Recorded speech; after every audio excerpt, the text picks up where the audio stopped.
They say a dog's bark is just noise, until you learn to listen. But that night in a small-town police station, tucked behind Main Street's flickering street lights, one bark shattered the silence like a gunshot in a church. Storm, the department's K9, wasn't barking at shadows or chasing his tail. He was standing on the desk. Yes.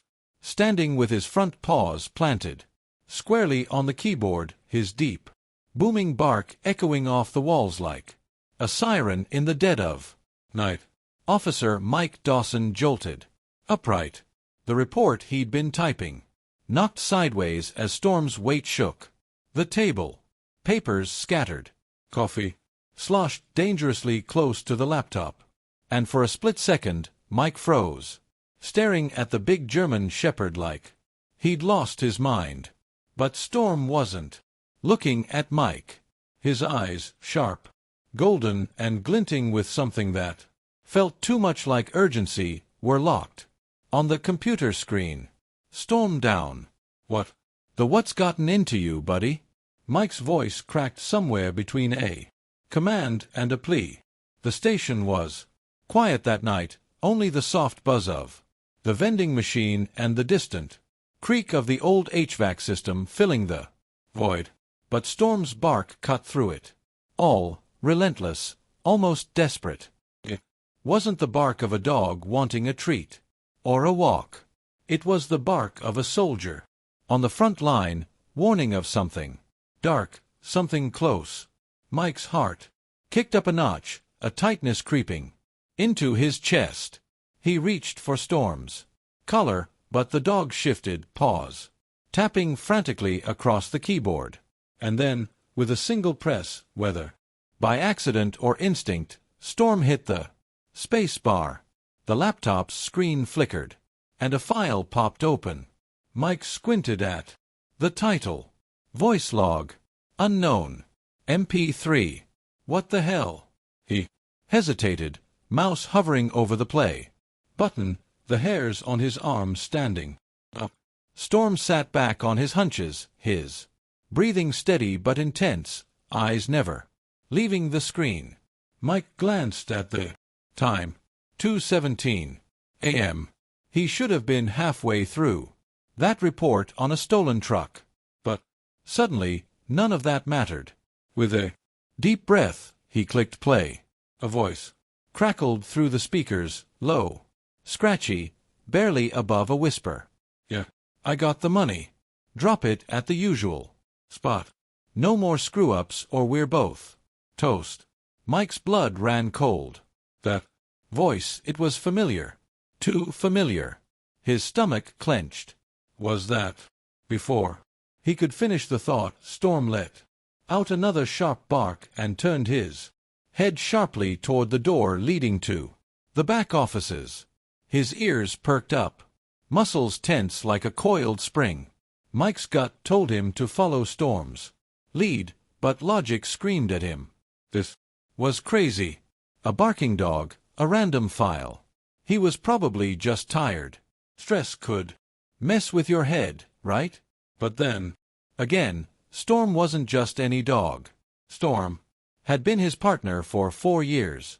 Together, they'd taken down drug dealers, found missing kids, and once even saved a woman trapped in a flipped car during a flood. Mike trusted Storm with his life. And right now, Storm was telling him something was wrong. Dead wrong. Mike's hand trembled as he clicked through the file properties. It had been saved 2 days ago on his computer. His computer. He felt a knot form in his throat, sweat prickling at the back of his neck. Storm's tail thumped once against the floor like a silent drumbeat urging him forward. Mike closed the laptop, heart pounding, and stared at his partner. "All right, Storm," he muttered under his breath. "Let's see what else you're trying to tell me. By the way, if you're into stories about real heroes on 4 legs, don't forget to subscribe to our YouTube channel, Heroes for Animals. We bring you true stories of incredible animal rescues and the bonds that change lives." Hit that subscribe button now. You won't want to miss what happens next. Mike stood up, adjusting his duty belt, feeling the weight of his badge. Like a stone, he followed Storm's gaze to the far side of the room. The file cabinet, the printer, the cheap plastic coffee maker that hadn't worked right in months. Storm sniffed the air, his nose twitching. He moved toward the desk in the corner, Lieutenant Harris's desk. Storm stopped, stared, then let out a soft, low growl. It wasn't loud, but it was a sound Mike had heard before, usually right before Storm lunged at a suspect. Mike's pulse raced. Harris was the lieutenant, a stand-up guy, a 30-year veteran, a mentor to a lot of rookies. No way he was involved in whatever this was, right? Storm nudged the bottom drawer of Harris's desk with his nose, pawing at it insistently. Mike hesitated, then crouched down and pulled the handle. It slid open smoothly, revealing a mess of papers, pens, and a half-empty bag of beef jerky. But tucked beneath it all, wedged between a binder and a crumpled pack of gum, was a folded piece of paper. Mike unfolded it, hands shaking. It was a list of names, 10 names, and next to each name, a date and a number. Panting but alert, top of the page eyes bright. Confirmed. Dawson. Payment received. The dog behind the ears, Mike, feeling a rush of these gratitude. Were officers you saved a lot of lives, at least half. Today, the partner. Names, and as they walked outside, they matched up with sight of the crate. Storm had been loaded into evidence trucks at nothing, staring at doors like tagged. He was watching ghosts. Storm sat down, tail thumping once, as if to say, "I told you." Mike didn't know what scared him more.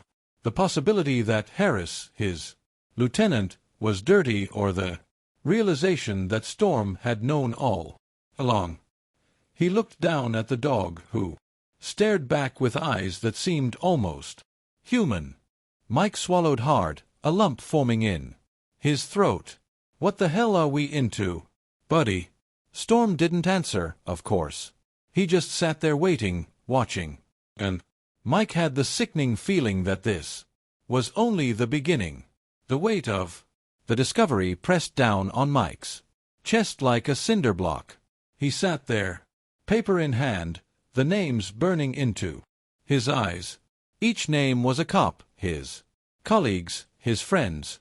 Some had been at his own barbecue last month, flipping burgers and laughing like they had nothing to hide. Storm shifted at his side, his tail flicking across the floor in short, tense strokes.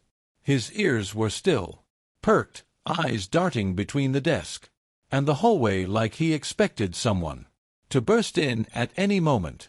Mike swallowed hard, forcing the bile back down. He folded the paper, shoved it into his jacket pocket, and glanced at Storm. "All right, boy. Looks like we're in this together." Storm let out a soft chuff, almost like an acknowledgement. Mike rubbed the dog's head, but his mind was racing. What the hell was going on?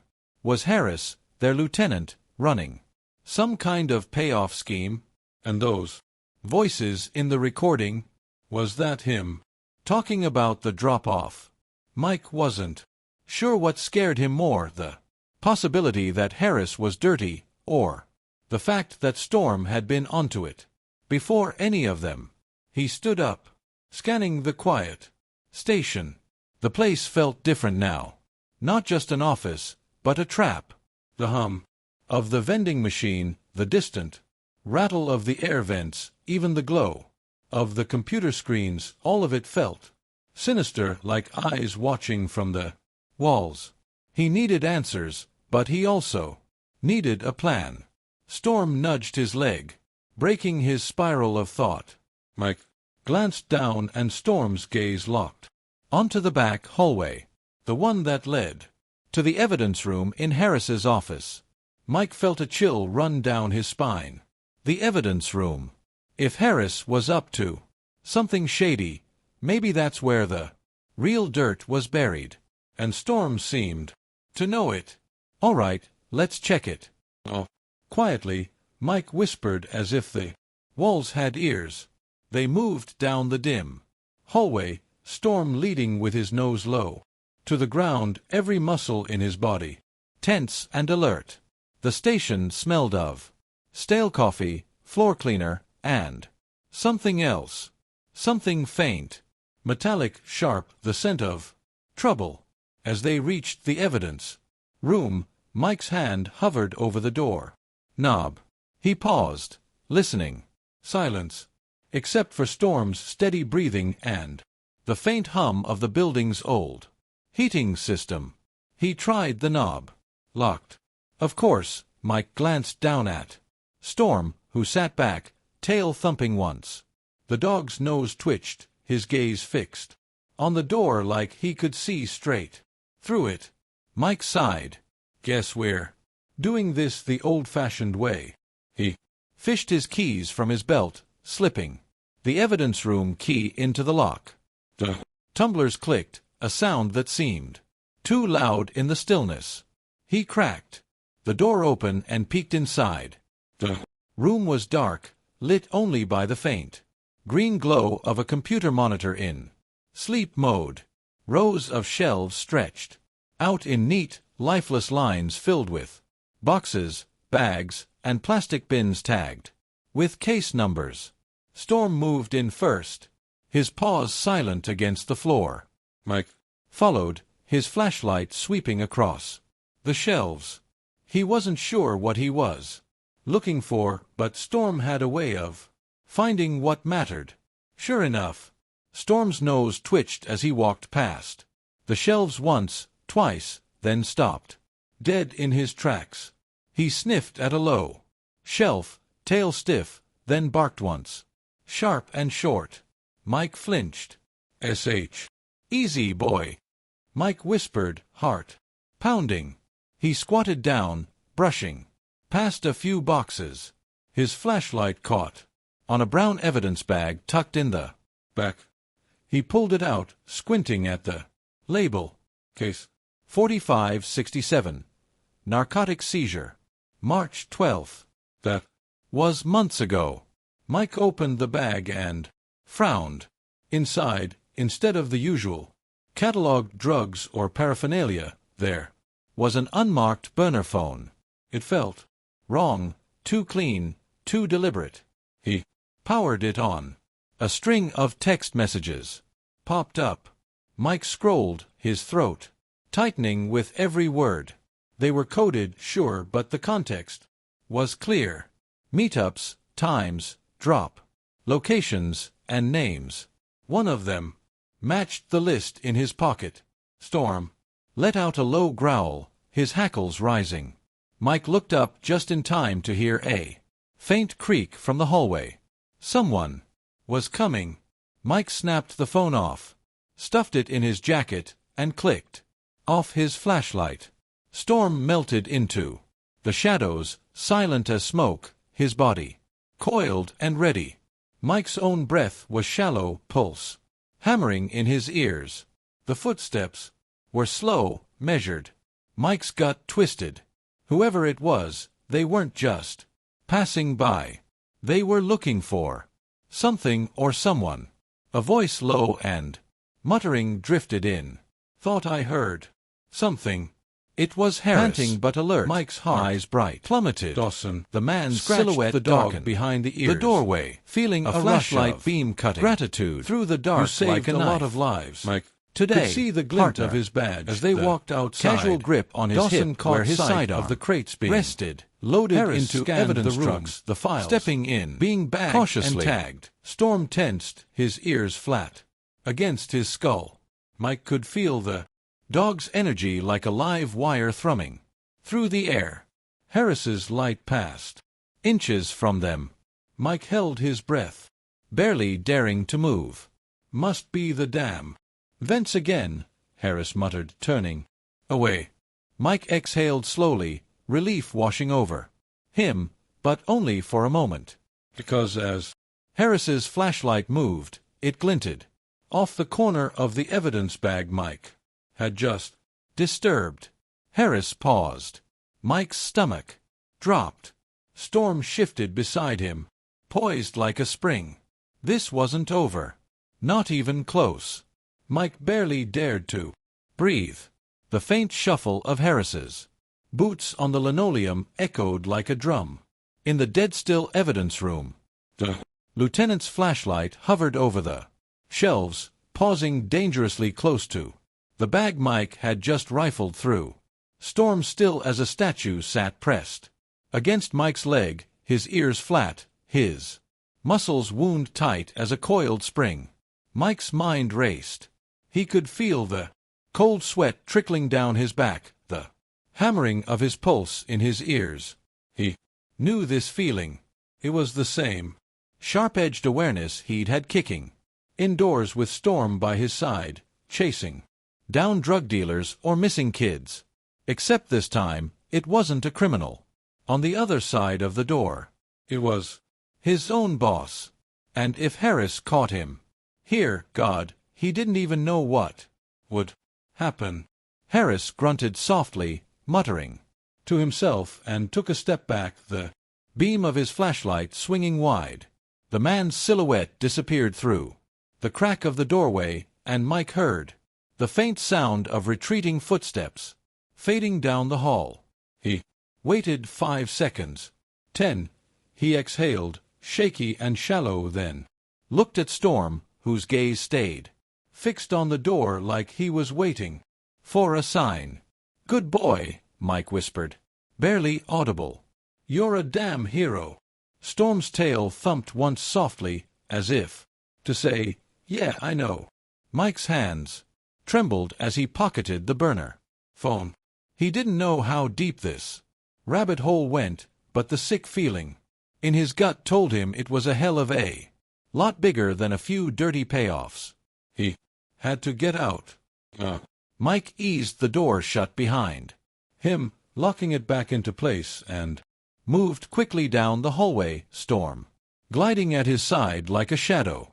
Every creak of the floor, every hum of the vending machine in the break room felt amplified in his head. The station wasn't a home anymore. It felt like enemy territory. When they got back to Mike's desk, Storm hopped up onto the chair like he owned it. His tail curled tight against his body, but his eyes stayed locked on Mike, waiting. Mike sat down hard, his hands shaking as he opened his laptop. He had the burner phone, the names, and the recording Storm had uncovered earlier. But how the hell was he supposed to handle this? He wasn't some hot-shot detective in a TV show. He was a patrol officer in a small town in Texas with a mortgage, a beat-up truck, and a dog, who'd apparently just blown open the lid on a major corruption case. His stomach twisted. Who could I trust? Not Harris. Maybe not anyone in the department. Storm let out a low, grumbling woof, breaking the silence. Mike glanced at him. Storm's ears were up again, head tilted slightly, the way he always looked when he smelled something off. His gaze shifted toward the window as if he could see straight through the blinds into the dark parking lot beyond. Mike frowned. He stood, walked over, and peeked out. The lot was nearly empty, except for his truck and the usual beers from the night shift. But at the far end, near the back fence, a pair of headlights flickered once briefly, then cut out. Storm let out a single low growl like a warning. Mike's heart kicked up. That wasn't normal. He turned back to the computer, opening a browser, and searching for something, anything on the case numbers tied to the burner phone. Most were dead ends, old files, buried deep in the system, but a few popped up as active investigations.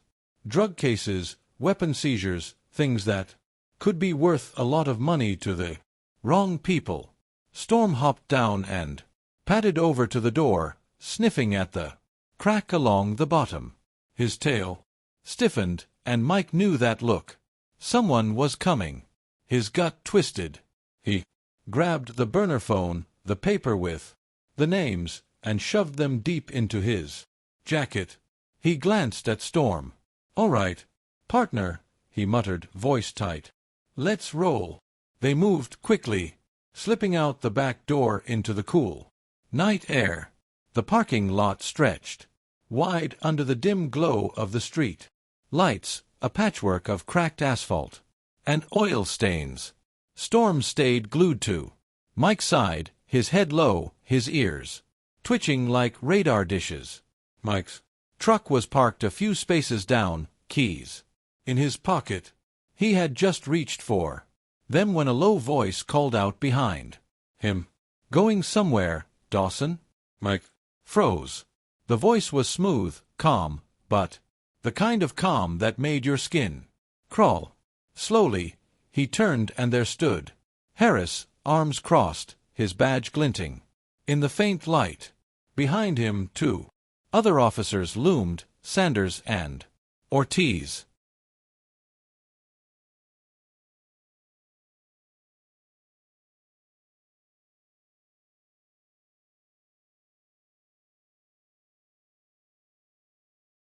Panting but alert, eyes bright, Dawson scratched the dog behind the ears, feeling a rush of gratitude. "You saved a lot of lives today, partner." As they walked outside, Dawson caught sight of the crates being loaded into evidence trucks, the files being bagged and tagged. Both were big guys, the kind who always seemed to hang around the edges of trouble but never got their hands dirty. Until Mike felt Storm's body tense, his fur bristling, a low, steady growl vibrating in his chest. Harris smirked, his tone casual, like they were talking about the weather. "You've been busy tonight. Found anything interesting?" Mike's throat went dry. Every instinct screamed at him to lie, to bluff, but Storm's growl deepened, almost like he was saying, "Don't you dare." Mike's jaw tightened, "Just tying up some loose ends. You know how it is." Harris took a step closer and the other two flanked him like bookends. "Funny," he said, voice dropping, "because I think you've been poking your nose where it doesn't belong." Storm let out a sharp bark, stepping forward, hackles raised. His teeth flashed in the dim light, and for a split second Harris's cool facade slipped. Just a flicker, but Mike saw it. "Easy, boy," Harris muttered, but his hand drifted toward his belt just inches from his gun. Mike swallowed hard, adrenaline surging. He couldn't win this. Not here. Not now. Not 3-on-1. But he had Storm. And Storm didn't back down from bullies. Mike's voice came out rough, edged with steel. "We're done here, Harris." He started to back away, Storm moving with him step for step. Harris's smirk twisted into something darker. "Oh, we're far from done, Dawson." As Mike reached his truck, Storm leapt into the passenger seat in one fluid motion. Mike fired the engine, tires crunching on the gravel as he pulled out fast, heart slamming in his chest. In the rear view, he saw Harris standing in the lot, arms crossed, watching them go. His face a mask of calm, but his eyes cold as a snake's. Storm sat rigid beside him, staring straight ahead, his body a tight coil of muscle and instinct. Mike's hands gripped the wheel so tight his knuckles turned white. He didn't know where they were going, just that they had to get out, had to stay ahead, had to stay alive. "Good boy, Storm," he whispered, voice shaking. "Good boy." But Storm didn't relax. He just kept staring, like he knew this wasn't over. Not by a long shot. Mike's truck tore through the quiet streets, tires humming across the asphalt like a heartbeat pounding in his ears. Street lights flickered past, throwing long shadows over cracked sidewalks and empty porches. Storm sat, rigid in the passenger seat, head low, ears up, his dark eyes darting between Mike and the side mirrors. Mike's hands gripped the wheel so tight it felt like the plastic might crack under the strain. His heart hadn't stopped hammering since they left the station, and his mind raced, spinning through the names on that list, the burner phone in his pocket, the cold stare of Lieutenant Harris. What the hell did I just get myself into? He couldn't go home. That was the first rule when things went sideways. If Harris knew Mike was on to him, then his house wasn't safe. Hell, nowhere in town felt safe now. Every familiar street, every friendly face, it all felt like a trap waiting to snap shut. Storm let out a low, rumbling growl, breaking the silence.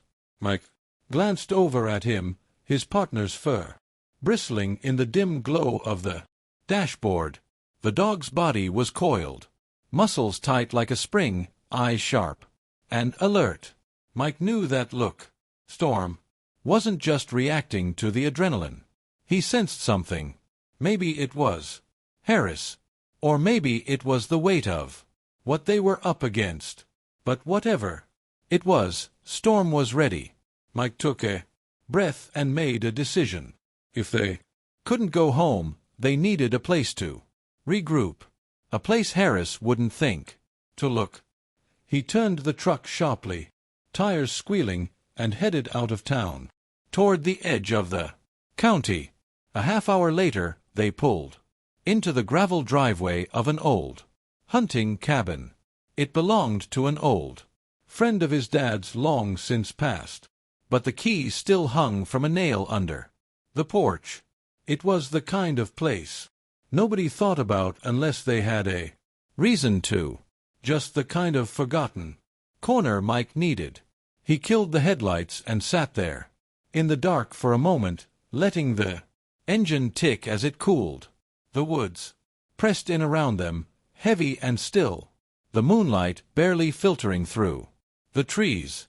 Storm let out a soft chuff, breaking the tension.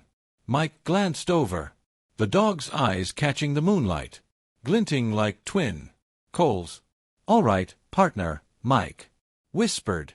"Let's figure this out." They stepped inside, the cabin creaking underfoot. The air smelled like old wood and dust, the scent of a place long abandoned. Mike flipped on a small lamp, its yellow glow barely enough to push back the darkness.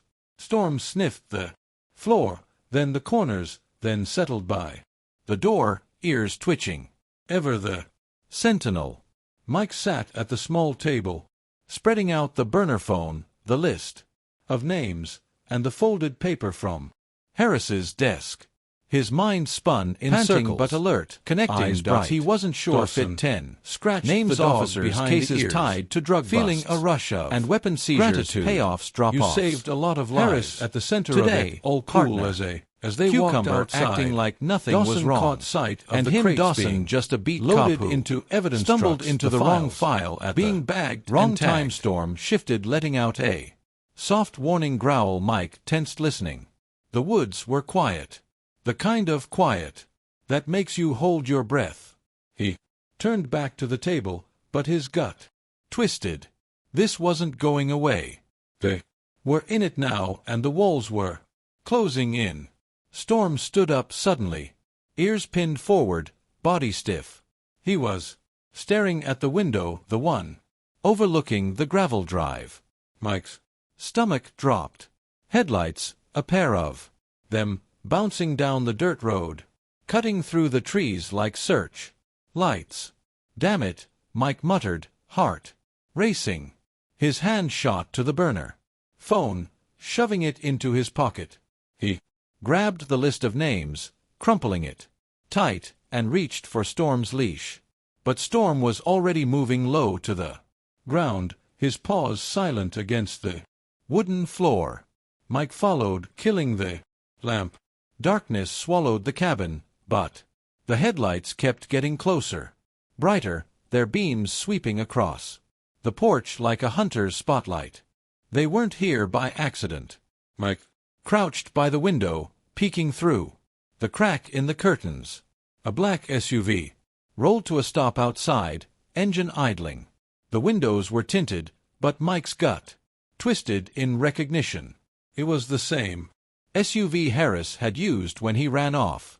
Sight. Meetings, Storm growled. A low, steady sound like a warning bell in the night. Mike's breath caught. He had a choice. Hide and pray they didn't check the cabin or run.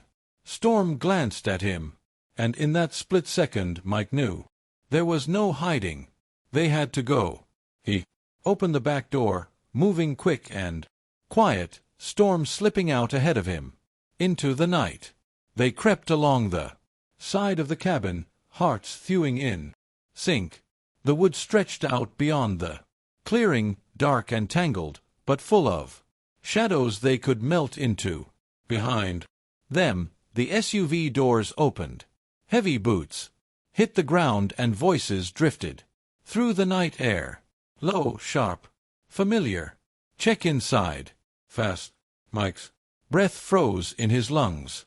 He could feel Storm pressed against his leg, ready to launch.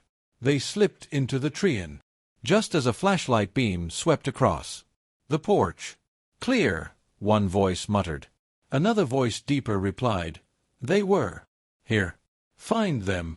Storm's growl rumbled, deep, vibrating through Mike's boots.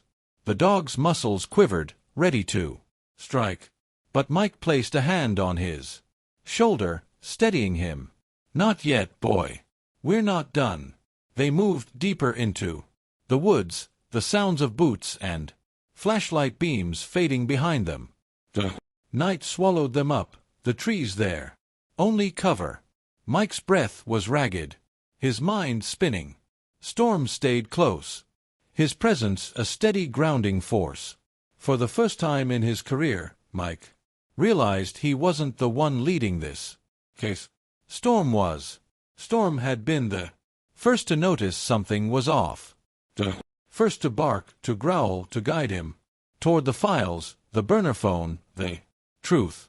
Mike swallowed hard, heart pounding, and whispered into the dark. You knew, didn't you, boy? You knew all along. Storm didn't answer, of course. He just pressed on, leading the way through the dark woods, every sense on high alert. And behind them, in the cabin they'd left behind, the men who were supposed to have Mike's back were tearing the place apart. This wasn't just a case anymore. It was survival. And Mike had never been more grateful to have Storm by his side. Mike's boots sank into the damp earth, each step leaving a print in the soft soil beneath the thick tangle of trees. Branches scraped his jacket as he pushed through the brush. Storm at his side, silent, focused, every muscle tight and ready.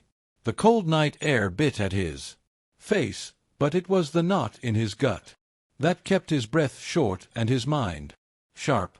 They'd been running for what felt like an hour deeper into the woods, further from the cabin and from the men who'd been sent to find them. Storm's tail flicked once, and he paused, nose lifted to the wind. Mike crouched beside him, placing a hand on the dog's flank. Storm's body vibrated with tension, ears twitching. Mike whispered, "What do you got, buddy?" Storm turned his head sharply, eyes flashing, and nudged forward.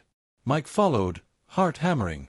They were running out of places to go, and daylight was still hours away. His mind kept circling back to the same thought. I need help. We need backup. But who could he trust? The list of people he couldn't trust was longer than ever. The sound of a car engine in the distance snapped him back. He crouched lower, peeking through the trees. Black SUV crawled along the dirt road, headlights off, moving slow, deliberate. Harris's crew was still looking, sweeping the area like a pack of wolves. Storm let out a low growl. Deep in his chest, Mike gently tapped his collar. "Easy, boy. Not yet." He watched the SUV fade into the distance, the hum of the engine swallowed by the night. The woods closed in around them. Again, quiet except for the steady sound of their own breathing and the rustle of leaves beneath their feet. Mike's mind spun. They couldn't keep running forever. They needed a plan, a real one, somewhere safe to regroup. Someone who could help. And then a thought hit him like a freight train. Liz. He hadn't spoken to her in over a year. Not since the divorce got messy, and they'd gone their separate ways. But if there was anyone who could help, it was Liz. She was smart, tough, and she worked as an investigator for the DA's office downtown. If anyone knew how to handle dirty cops, it was her. It was a long shot, but right now it was the only shot. Mike pulled out his burner phone, powered it on, and scrolled through the contacts. The names on the screen made his stomach churn, each one a ghost from the files he'd dug up. But Liz's number wasn't there. Of course not. This wasn't his personal phone. He clenched his jaw, shoving the phone back into his pocket. He couldn't call her. He'd have to find her in person. "All right, Storm," he muttered, panting but alert. "We're going back eyes to town." bright. Storm's ears flicked, scratched the but dog he didn't behind the ears. protest. Feeling He a just rush fell of into step beside. gratitude. Mike, You saved a silent lot of and lives. steady like he always Today, partner. did. As they walked hiked outside for another hour. Dawson caught Circling sight wide of the around crates the cabin being and the loaded into road, evidence keeping trucks, to the shadows, files. being When they bagged and finally finally hit the outskirts of town. The sky was starting to pale at the edges, a faint glow hinting at dawn. The streets were quiet, too quiet. Mike's truck was a no-go. It had been flagged by now if Harris had any sense. So they stuck to alleys, cutting through backyards, moving fast but cautious. Mike's legs ached, and every sound made his nerves jump, but Storm never wavered. When they finally reached Liz's apartment building, Mike's breath caught in his throat.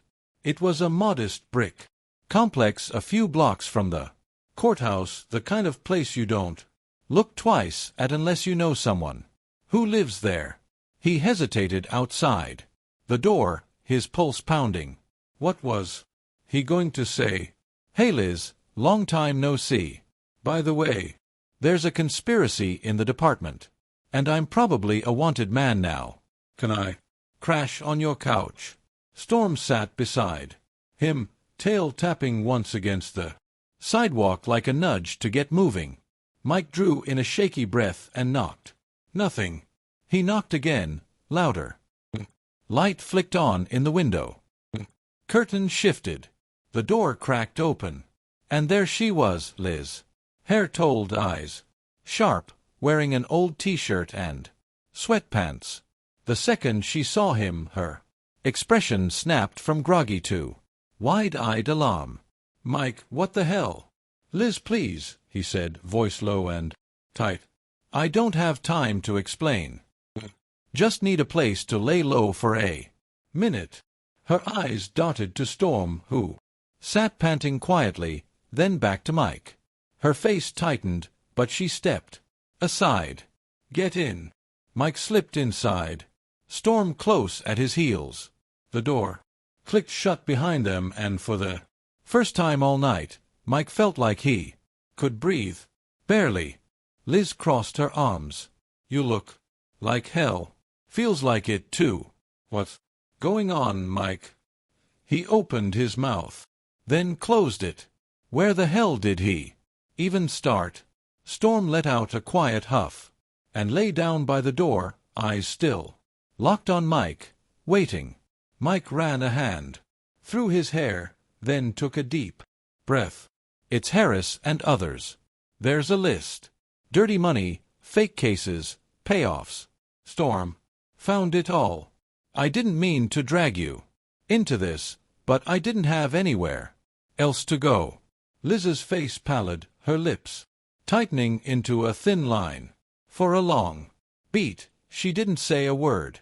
Then she nodded once, sharp and decisive. Oh, right, you're not staying long but for now, you can crash here. Mike sagged into the couch, the exhaustion hitting him like a brick wall. Storm lay down at his feet, his body pressed close. Liz paced, muttering under her breath. You're in deep, Mike. You know that, right? If Harris is involved, this is bigger than you can handle alone. I know. You need to take this to someone. The feds, maybe. Mike shook his head. I can't. Not yet. I need proof. Solid proof. Otherwise, they'll spin it. Make me look like the bad guy. Liz chewed her lip, thinking. Finally she let out a sigh. All right, let's find that proof. Mike stared at her, hope flickering to life in the pit of his stomach. Storm let out a low, approving woof, as if he knew they'd just crossed a line, and there was no turning back. The morning sun filtered weakly through Liz's blinds, casting thin slats of light across the apartment's worn carpet. Mike sat hunched over the coffee table, papers spread around him like puzzle pieces, files, the burner phone, the list of names. Storm lay at his feet, his head resting on his paws, but his eyes tracked every move in the room, never fully relaxing. Liz paced behind them, clutching a steaming mug of coffee, her brow furrowed. So, let me get this straight. Harris has been running some kind of dirty operation, laundering money through fake busts, setting up false cases, and now you're sitting on a pile of evidence that could blow this wide open. Mike nodded, rubbing a hand over his tired face. Yeah, that's the gist of it. And he's got goons out there hunting you down like you're the criminal. Pretty much. Liz exhaled sharply. Jesus, Mike, you always did know how to pick your battles. Storm's ears flicked, his head lifting as a car engine rumbled past the apartment. Mike's gut twisted, but the car kept moving, fading into the distance. We can't sit on this forever, Liz said, her voice sharper now, cutting through the tension like a blade. You've got proof. We need to make a move. Mike looked at her, a flicker of hope in his eyes. You think the DA will listen? Liz hesitated, her jaw tightening. If we bring this straight to the DA, Harris could shut it down before it even hits a file. We need someone who's clean. Someone outside his circle. Storm let out a soft huff, as if agreeing. Mike's mind raced. They needed to move now, before Harris found them. He reached down and scratched behind Storm's ears, the dog leaning into the touch like a silent promise. I've got your back. Liz tapped her phone. I know a guy. FBI contact. Been working on public corruption cases. He owes me a favor. Can make the call. Mike's stomach flipped. It felt like jumping off a cliff. But what choice did they have? He nodded. Do it. While Liz stepped into the kitchen to make the call, Mike leaned back, exhaling slowly. The weight of it all, the danger, the betrayal, the fear, it pressed down hard, but he felt Storm's steady presence at his side. The dog didn't flinch. He didn't question. He just was. And in that moment Mike realized how much he owed this dog. Not just for sniffing out the files or growling at the right moment, but for being there always when no one else was. Liz came back a few minutes later, her face tight. We've got a meeting 2 hours off-site. He's willing to listen, but we've got to get there. Mike nodded, standing. Let's go. They loaded up Quickly. Mike double-checking the files. In the phone. Storm hopped into the back seat, sitting tall, eyes sharp as ever. The drive out of town felt like a lifetime. Every car that passed made Mike's pulse jump.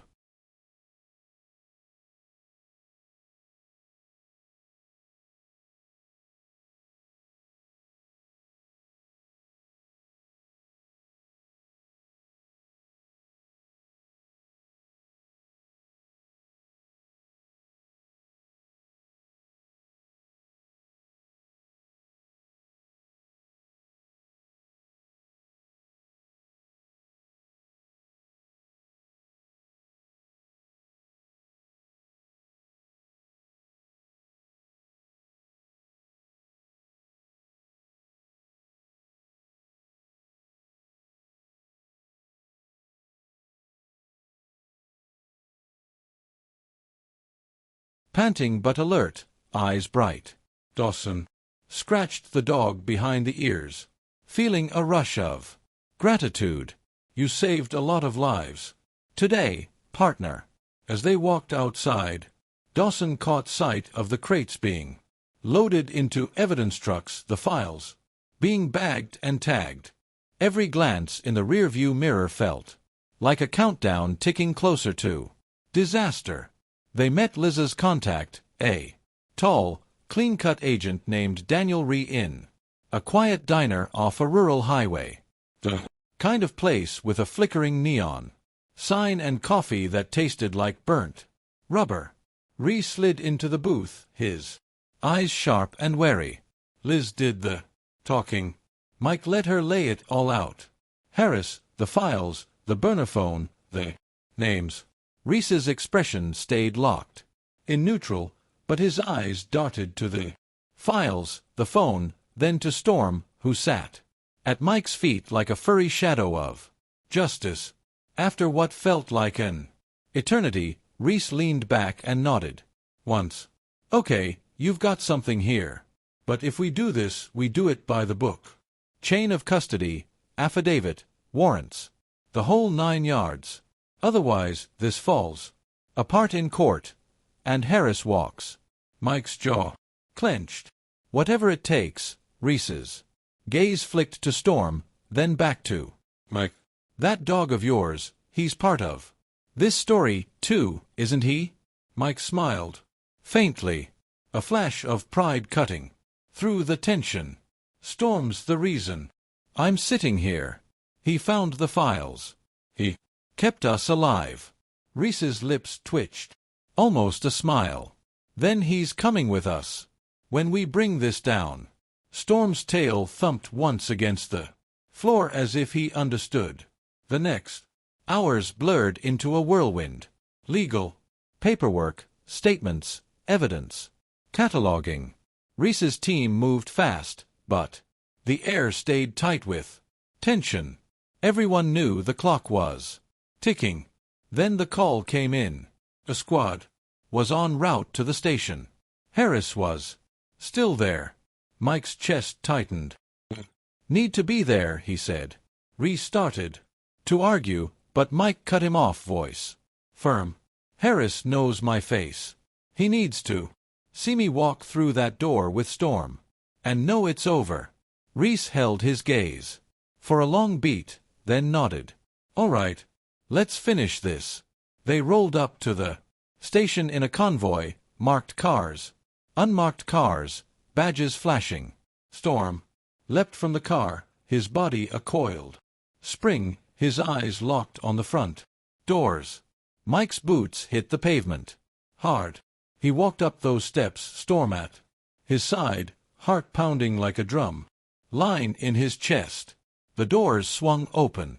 Harris stood inside, flanked by a couple of his guys, arms crossed, a sneer curling his lips. Well, look who crawled back. Mike stared him down, voice low and steady. Game over. Harris. Behind him, Rhee stepped in, badge raised, voice like a gavel in a courtroom. Lieutenant Harris, you're under arrest for corruption, conspiracy, and obstruction of justice. Harris's sneer faltered. Storm growled low, a sound that rumbled through the floor, like a warning shot. Harris's hands twitched toward his belt, but Storm lunged fast, controlled, a flash of fur and muscle. His teeth clamped onto Harris's sleeve, holding him in place without breaking skin. The perfect takedown. Mike stepped in, cuffing Harris's hands behind his back.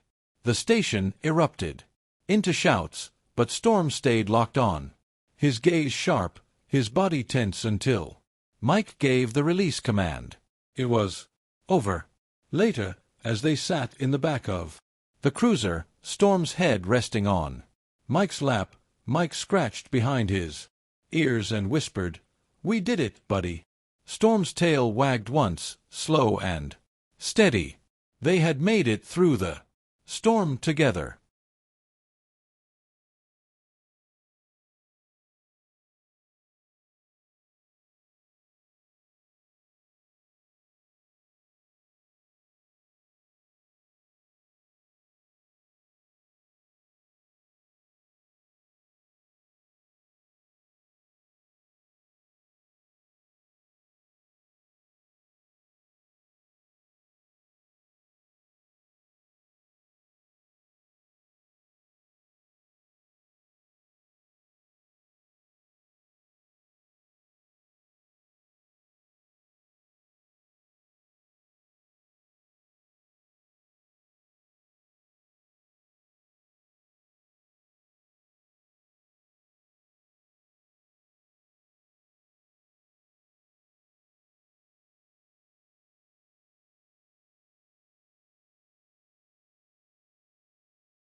Panting but alert, eyes bright, Dawson scratched the dog behind the ears, feeling a rush of gratitude.